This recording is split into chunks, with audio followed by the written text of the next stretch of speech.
I want to tell you a little bit about the automatic pitch correction effect here. So if you want to follow along, go get the Singer pitch correction file inside the working files, music subfolder, just too hard to find subfolder, and there it is. The automatic pitch correction effect is a subset of an effect that was in Audition 3, 2 versions ago. Back then it was called pitch correction. It had two sides to it. It had an automatic side and a manual side. And the manual side has been changed into this big window here when you apply the manual pitch correction effect to this lovely spectral pitch display. But we're going to talk about the automatic side now, which is now a separate effect. That effect is a real-time effect. It can work both in the effects rack and apply directly to the file and also in a multi-track session. But it really is important to apply it only to a clip. So in a multi-track session, you don't want to apply it to a track. You want to apply it to a clip. So let's just go get it and apply it directly to this clip. So we go to Effects, Time and Pitch, and there it is. You can see it's not a process effect. It's a real-time effect, and that's what it looks like. I'm going to go to the default settings. Now, the default settings look like this. They say, is it a major scale, a minor scale, or a chromatic scale? Major is what we happen to have here, so it works out nicely. Is it in the key of C major or some other key? Also, lucky for us, we're in C major here. These notes go from E to D to C to A and back to C again. At least they're supposed to. I'm telling you they won't because I messed them up. The attack means that it will respond slowly to changes. So if the change is sudden, a slow attack really won't deal with it very well. There's some sudden changes in this file, so this probably won't work this well the first time through.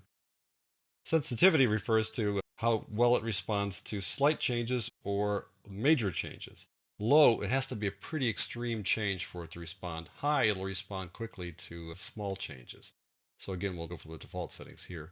Reference channel says 1, which, because this is a mono file, you only have one choice of 1. But the thing is, it doesn't really work very well on a stereo file. In fact, I'm going to contest that it doesn't work really well at all. I'm going to suggest that you will probably want to fall back to the manual pitch correction anyways after you look at this.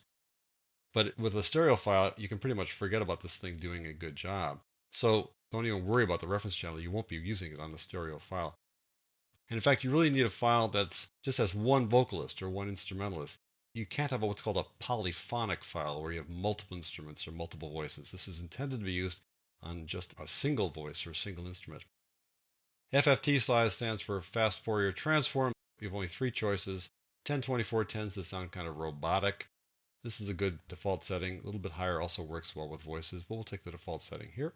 And then finally, the calibration. Sometimes people tune their instruments to a different A4. But the standard, worldwide standard for A4 is 440 Hertz, but just in case you tune it down or tune it up, this gives you a chance to change the calibration so that it can adjust accordingly. Now, let me just listen to this file first. I'll turn off the effects so you can hear the original version of the file. I really messed with the pitch. This is Laura Lee Christensen, as she never intended to be heard. Just too hard to find. Sorry about that, Laura Lee, but we will try to fix that using the automatic pitch correction effect. I'll turn it back on. We'll take the settings we just talked about and we'll run through and see how it sounds with this thing in preview mode.